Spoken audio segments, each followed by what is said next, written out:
now I'm going to focus to the Azure side. And Azure Preview was just launched in fall of 2014. I think it was late October, early November, so it's very new. Only available through Microsoft Azure Preview Portal. And if you don't know what the Azure Preview Portal is, I'm going to show you that. And if you only have exposure to the old Azure portal, you'll see what the differences are there.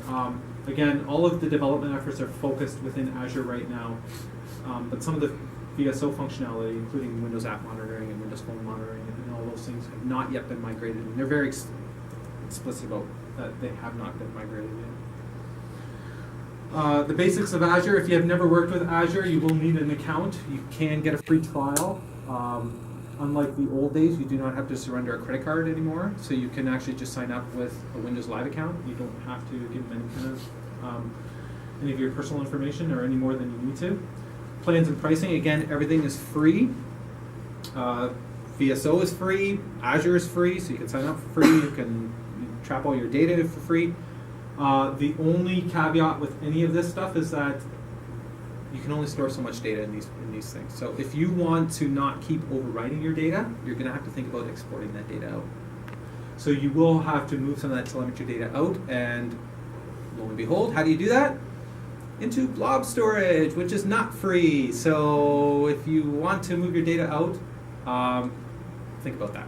So think about having to pay for blob storage or table storage, or however it is you want to pay for this stuff.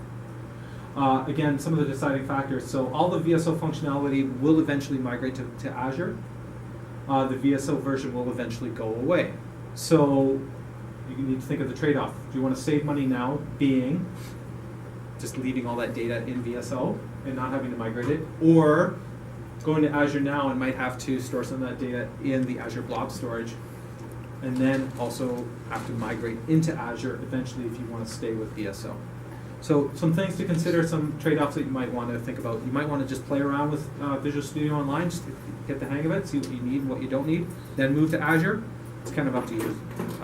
Think about what you want to pay for that's actually free, and then what you want to pay for within Azure. All right, so we're going to do a quick demo here. So, Azure Preview Portal. Existing Azure. So I'm just going to do this. This is the, oh, I guess you can't really see that, can you? Keep that. All right. The existing Azure. So this is what Azure looks like. This is how it's always looked. And if you look up here, it's still using the old naming of Windows Azure. If you haven't known, they've switched their branding to Microsoft Azure. So they're starting to move away from this portal. You can already see they've changed the branding here. Unfortunately, they haven't changed the URL. So they're going to the brand new preview portal. So that's one of the reasons why they're moving out of the preview portal, and to add more functionality to this. This one is kind of ugly now that they've started adding many more applications to the site. So preview portal. This is preview portal. So you can get to it by going to portal.azure.com. There's actually links within the old Azure site to take you to the new preview portal. Preview portal is much more Metro based. It's got the different tabs. You can drag things around. You can click things. You can unpin things if you want. You can browse from any location. You can get heartbeat monitors. You can do all kinds of things. You can actually pin any of your applications, like a website or an applications insight resource. You can pin that right to your dashboards and start manipulating all of these tiles. So you can have like a one look to see how things are working around. So this is all Preview Portal. Within Preview Portal, you have the Application Insights resources. So Application Insights resources live here. Everybody who wants to create an Application Insights resource would come to this page. This page here, this actual slide out page, is called a blade. So if you are reading anything about Preview Portal and you're hearing anything about what a blade is, this is a blade. So you can get multiple blades coming across, and you're just going to get them stacked across. So if you're reading anything about Preview Portal, and you think of what the heck's a blade is just a page that expands from left to right. That's what a blade is. All right. So I am going to create a new resource to trap my information. On this resource, so again, similar to what we did in Visual Studio Online, I'm going to create a separate resource just to aggregate all my data into one spot. I'm going to call this resource CTT-DNUG. Just going to leave it as that. You can see here that I can only select an ASP.NET web application. I can't choose anything else. Okay? A resource group, much like we did with the other ones, you can create a brand new resource group. And resource groups, again, are just I'm going to aggregate my data. So I'm going to call this one CTT underscore. I'll call it that. I'm just going to call it the CTT-DNUG underscore group. And you can see that as soon as I hit OK, it's been added. And it's also, oops, go away. Should also add it to this list. Just provisioning it. Come back. It will eventually live in this list, trust me. Subscription. Again, if you do not have a Microsoft Azure subscription, you have to sign up for one first. This is where you would input your subscription. By default, this subscription will not be there, so you will have to choose your subscription and add it in. So it will not find your subscription, so you have to add it in by yourself. And location, you can see I can only choose the central location. And then finally down here at the bottom, add to startboard. Add to startboard means I'm just going to add it to the dashboard that we saw at the beginning. You can uncheck it if you wish, if you don't want to actually do it. So I'm going to provision this. You can see that I'm creating this guy. So it's creating the application insights for me. And I'm also getting some notifications saying it's creating the application insights for me. And it's just creating that resource. It's creating that application insights resource for me. Now, we'll come back to that in a second because it's too super helpful. What it's done is, if I come into application resources, is it's created a new AI resource for me. It's the second one down there. It's called CTT-DNUG. If I click it, you can see here, oops, that's not what I want to do. You can see that I got all of my stuff here that I can trap. So I can get diagnostics timelines, I can do web tests, I can get an overview of that timeline. Top failed request, diagnostic searching, performance, slowest requests, usage timelines. I can do custom events if I want. I can do continuous exports, and I'll talk about that in a minute. That's how you can export out to your blob storage. Create alerts. Who can access it? So you can see the interface is much nicer than it was in Visual Studio Online. The Quick Start blade, or up at the top here, just by clicking Quick Start. This is going to help me actually use this. So if I didn't know anything about adding application insights to Visual Studio, this is going to run me through it. It'll tell me that I can go and launch a Visual Studio 2013 project, and it'll actually launch Visual Studio for me if I click those. It'll tell me how to add it in, or if I want to monitor a web page, it will tell me to add this code. Again, very similar to the code we saw on the other side that you would just put in the header of your page. It tells me to run my application, and then it tells me to start looking at all the performance monitoring information. Again, very simple. Okay, so the blade is created. We are up and running. We have Visual Studio, or Microsoft Azure, running a CTT-DNUG project, or resource. I'm going to come into, again, just so I'm clear here, I'm using Visual Studio Express 2013 for web. Okay. The reason I'm doing that is so that I can actually use the new tools and extensions. So if I go into tools, oops, do that again, tools, extensions, and updates. I'm going to show you the difference between Visual Studio Online and the Azure tool base. So you can see right here, before the other one was 1.3 point something. Now I'm running the version 2.1 of the SDK. So this tells me I'm targeting Azure. So again, remember, if it's version 1.3, you're targeting Visual Studio Online. If it's targeting this, you're using Azure. And again, there's no rhyme or reason why I chose to do Visual Studio Online with a Windows app. I could have done a website app if I chose, and then done a website app here. I just wanted to show you two different projects. I can uninstall this SDK and put the 1.3 SDK on this if I choose, on this one, if I want to target Visual Studio Online. Again, no rhyme or reason. I just wanted to do it that way. So you can see that I've got that project. Okay, so let's go create a new project. I'm going to go create a web project. It's going to be an ASP.NET Web application. Again, I'm not really doing much. I'm not focused on telling you guys how to create websites. We all know how to create websites. It's not why I'm here tonight. I want to show you this. Again, very similar. You can see that by clicking that, I can add application insights to this project. And it's going to ask me to log in, even though I logged in last night.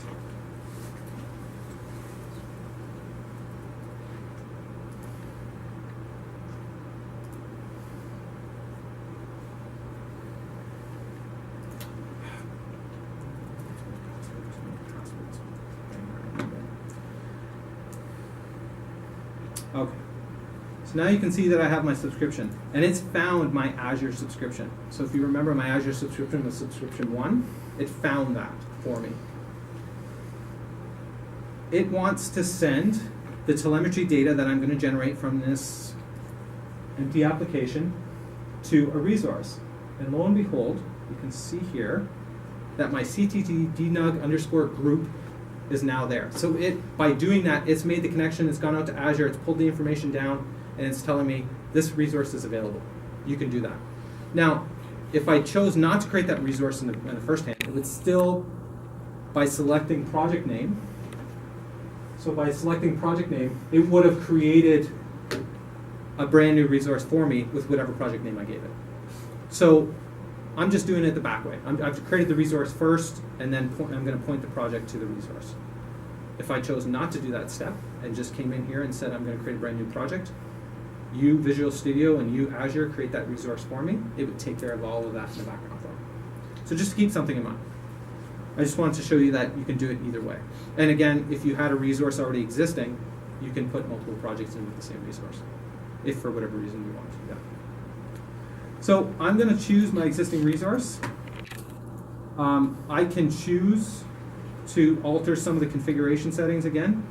It knows that I'm choosing the CTD group and the application insights resource, the two that I've created. If I want to change those here, I could, again, not sure why I'd want to. All right, so I'm going to create this project. I'm going to create an MVC project just because it's nice and it gives me lots of pages out of the box. What is your problem? Please do us. What's that?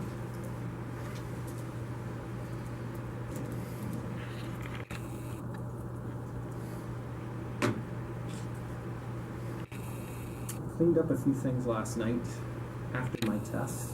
Mistake, obviously, and now certain things I was relying on are not there. So, okay, so we'll let this partition. You can see that it's still adding. This is the same problem I had the other day. It's going to do it. Let's see if I can make it do it. I will go the other way. Add it to this guy.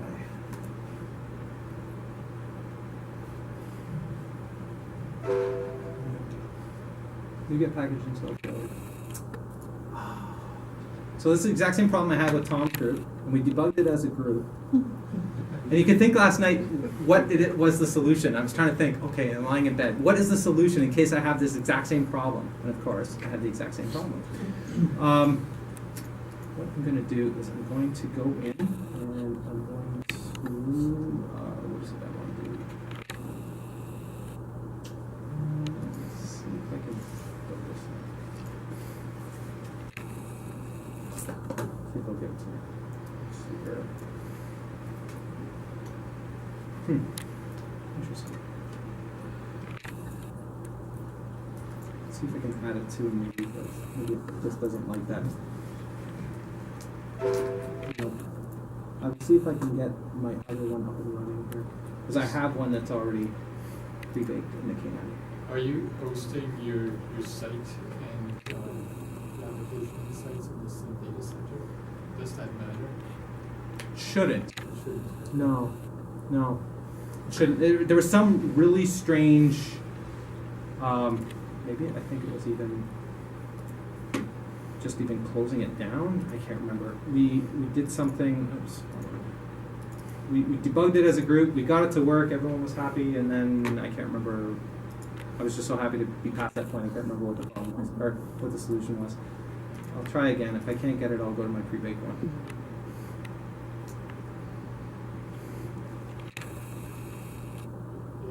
The curse of live down. Sorry. Okay. Let's just close out this guy. Let's see here. So you guys are my guinea pigs. You get to see all my problems before I unleash them elsewhere. Okay. Okay. So magically, ta-da! My application insights config is there. Yay! And you can see that by me going to manage new get packages, that all of a sudden I have a whole host of SDKs installed there. So I got the application insights runtime telemetry, performance collector for web applications, the API. So whereas with the Visual Studio project I only had one, now I have 4. So, and that's all, again, just clicking the checkbox and it's all out of the box kind of thing. Just so I'm not showing you anything crazy, again, there is the application insights. You get our extensions and tools with the 2.1 version. Okay, so I'm going to run this. And when I run this, all it's going to do is just going to create the base MVC project. I can't remember what it is now, so like that. We got the about page and all that kind of stuff. I'll show you guys. But I want you to pay attention to something else that's going to happen on the toolbar.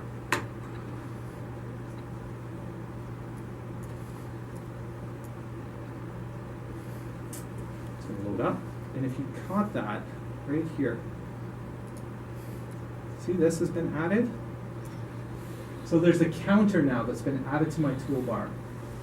And you can see that it's already sent 2 events to my application Azure resource. Now watch what happens when I start clicking around. Just keep your eye on that.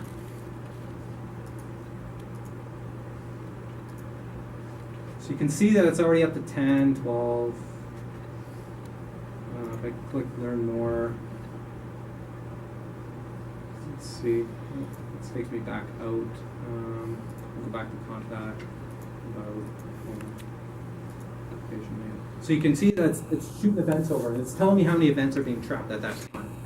And all of this is should be going to my other project, but it's actually getting trapped now by this resource here, this AI_web apps base project. So what I'm going to do is I'm going to go over and I'm going to show you what's been trapped. So I'm going to close this blade for the moment. I'm going to browse, and I'm going to filter by application insights. I'm going to go in here. Again, you can see a lot of the information has been put on very quickly. You can already see that I have information there. Post 6 p.m. I'm already getting some client processing time and all that. I didn't show you this previously because I thought the other one was going to work, but there was nothing here before.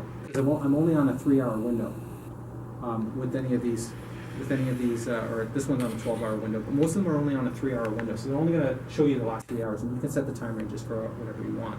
So this would have been blank if I'd showed you this blade previous to me clicking around. So again, because I'm on debug mode, the events are firing very quickly. If I'm on release mode, if I release this application to the wild, just remember, it's going to take a while for some of these events to start appearing on your plate. So just keep that in mind. Just some of the things you can see here all of a sudden. I can click anywhere within these charts, and I can drill down. I can get all kinds of metrics explorers. I can see what's happening here. I can see what people have been clicking. So I know I clicked the home page, I clicked the contact page, I clicked the about page. I clicked it 9 times apparently. 2,977 milliseconds. All this kind of stuff, and I have no problems currently at the moment. Up here, if I wanted to change the time ranges, I can show within the last 24 hours, 48, 3 days, 7 days, whatever I want, or I can set custom times if I want to go back 6 months. I can do all that kind of stuff. All right. Coming down, you can see all of this information, the diagnostics timeline. Some of this information does take a little while for it to populate, and we'll start seeing it eventually. You can start seeing the performance timelines as well. Slowest requests. So again, in case you guys can't see that, you can see that the slowest request for the index was 569 milliseconds. This is great if, say, you really have like a page that's loading in not milliseconds, but seconds or minutes or whatever it is. Maybe you want to start thinking about doing some caching or some minification on some of these pages, or making your images super small. Just things to think about as you start looking at some of these pages and some of these web calls. And you can kind of see some of the usage analytics as well here. So now if I click on one of these sessions, this is kind of some of the information that I was talking about on VSO, which I wanted to capture and wanted to show you guys, but didn't have a chance to. This is some of the stuff you're going to actually get to see here. So if I do this, I'm going to scroll down. You can see that I'm using Chrome version 39. I'm using Windows 8.1.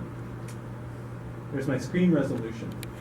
You can see that I'm tapping all of this information, and this is just a click away. And I haven't done anything besides break my first project, but I haven't done anything besides just click a button and push this information out into the web. So it's all there, it's all in the wild for you guys. All right, just make sure I'm getting all of this stuff for you. Okay, perfect. The last thing I want to show you just quickly on this, and then I'll jump back to some of the slides, is diagnostic searching. If I was doing my own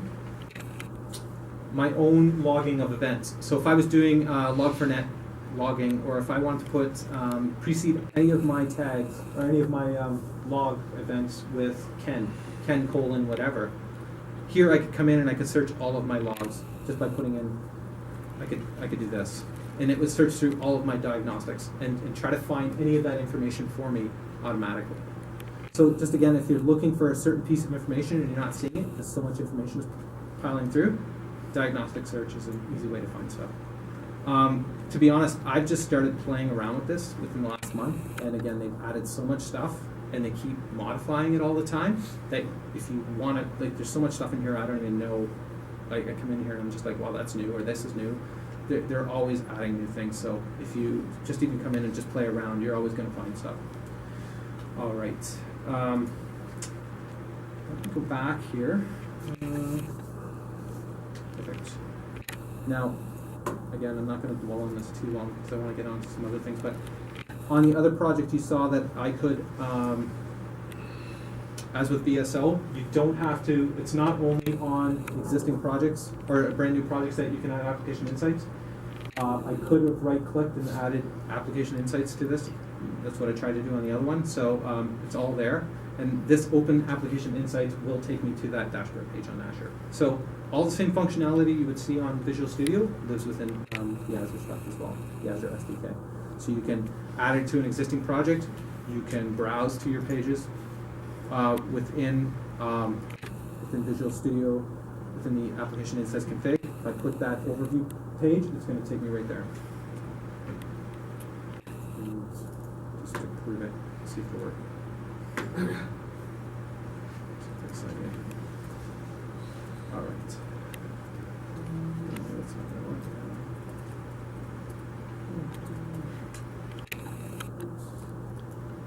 work. All right.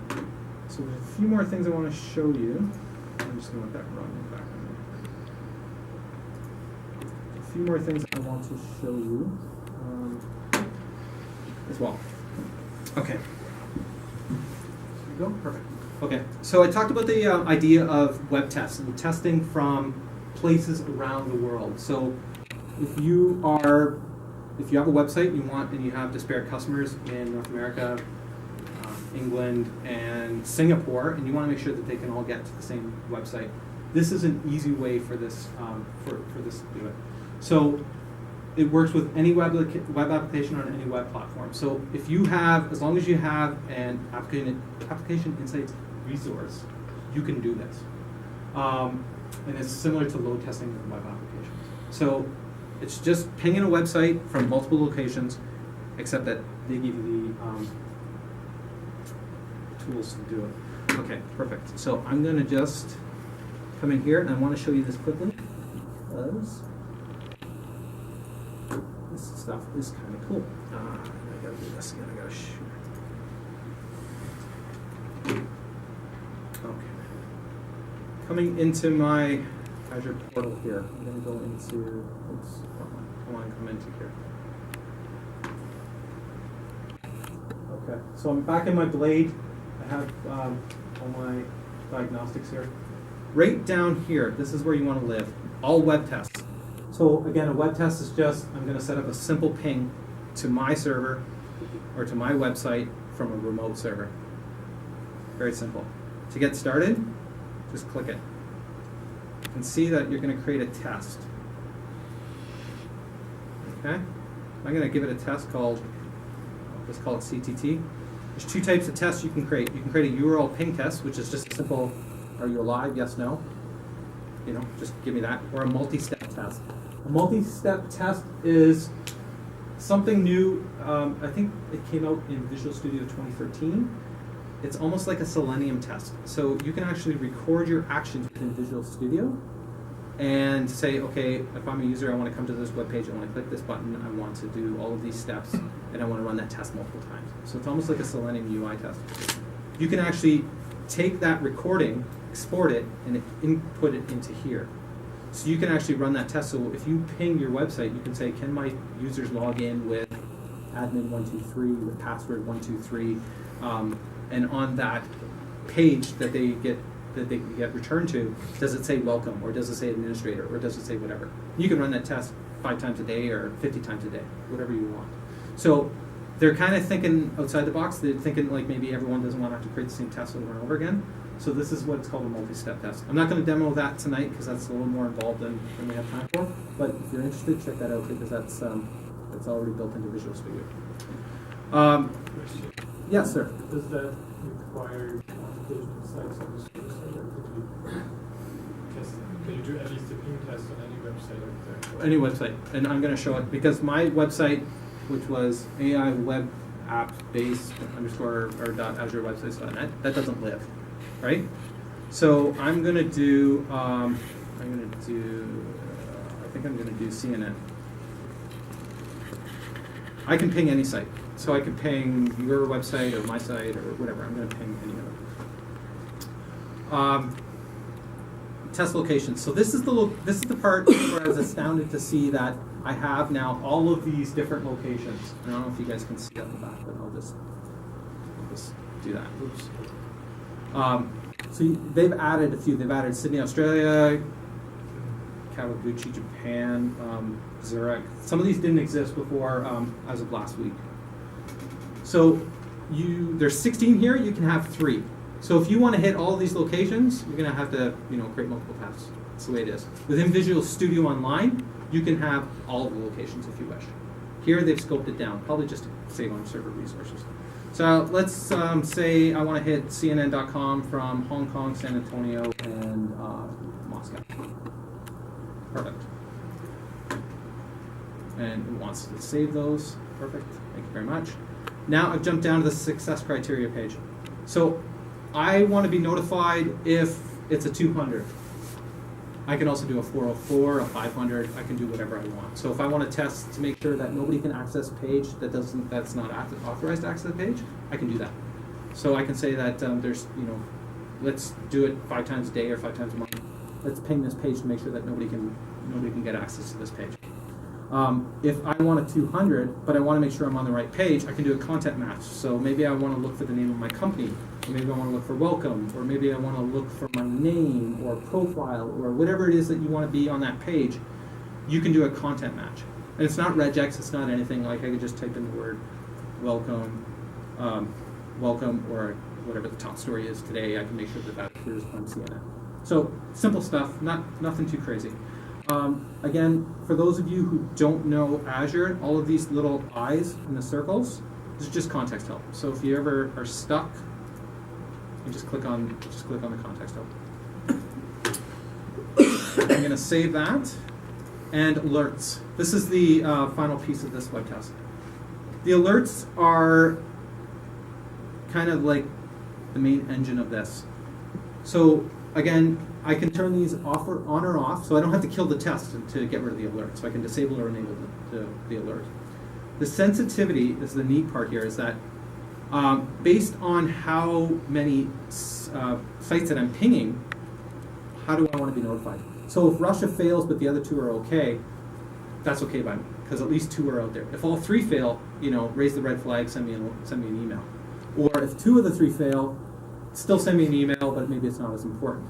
So you can set the sensitivity of what those are. And you can kind of see there that, when all locations fail within 15 minutes, that's low, but when with any of the tests fail, then that's a high alert. So you can kind of set that to say, okay, maybe I don't really care because maybe Russia's just experiencing a blip at the moment or something like that. It's going to send me an alert by default, that's checked on, or you can also send alerts to any administrators. You can put 200 email addresses in there if you wish. It'll just separate them by semicolons and just pump a world. So you can determine who you want to alert. So what I'm going to do is I'm going to save this. I'm going to create it. You can kind of see that it's being created now.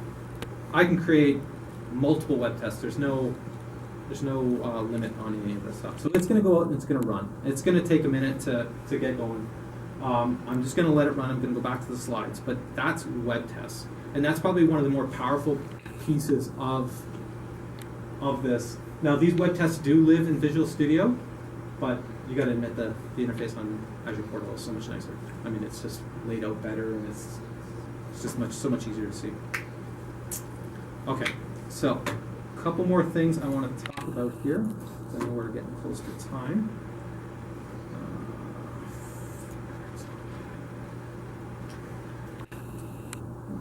Good. Okay, telemetry export. So this is what I was talking about with storing your data.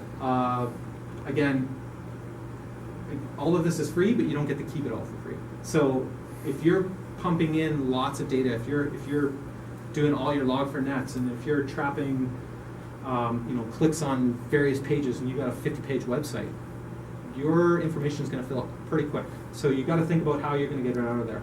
So you can export it out. You can get it out in JSON format. It'll come out as raw. But you have to export it to a storage account. So whether it's blob storage or table storage. And that's where some of your costs are going to come in. So if you want to keep some of this data, you can do that. Once it's in storage account, then you can get it back out of your storage account and you can download it to your storage. So you can get it out of your storage account. So if you don't want to have to keep your storage account so high, you can keep a low level storage account and just pump it out of there. So something to think about, and just store it on your local servers.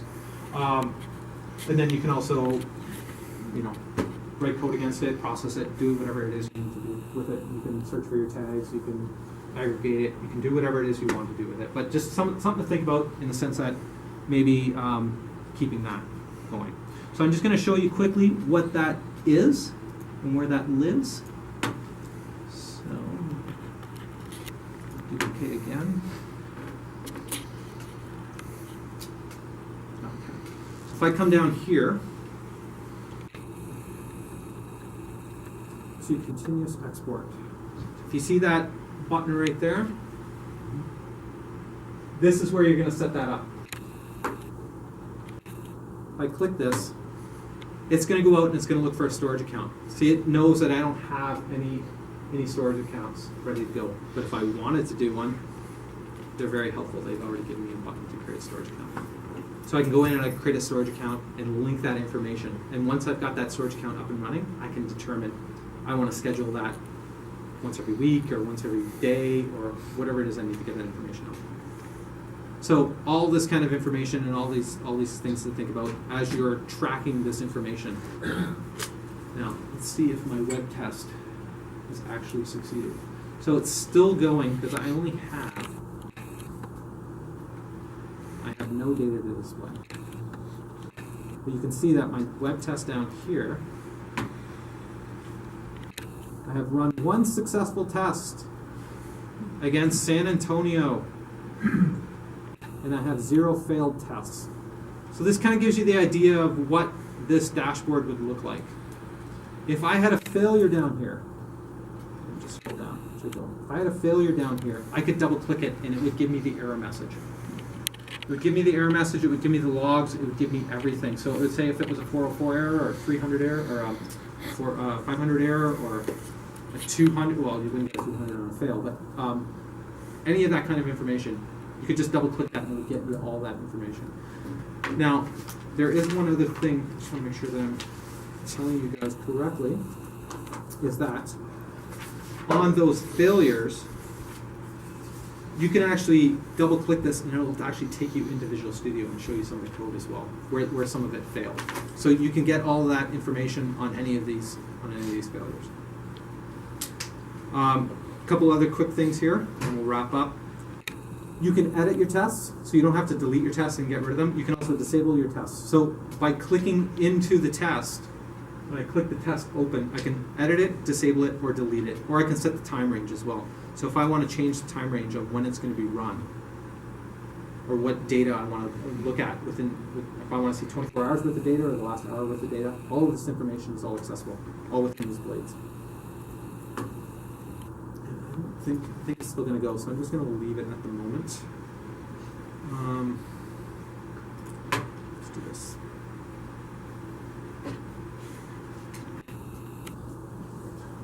So that's application insights in a nutshell, basically. So again, just keep in mind that if you want to run certain things in Visual Studio online or within Azure, you got to know which is where and how to find these things. So I gave you a bunch of resources here. You can get started with application insights for Azure, and those links will actually take you through all the steps to create a project within there. There are Channel 9 videos for the Visual Studio Online application insights. They're a little bit old. They're about a year to almost a year and a half old now. Some information on how to get an Azure trial account, and then any of my information is at the bottom here. So if you guys have questions, if you get stuck, feel free to reach out to me, and I'll definitely answer them the best I can. So.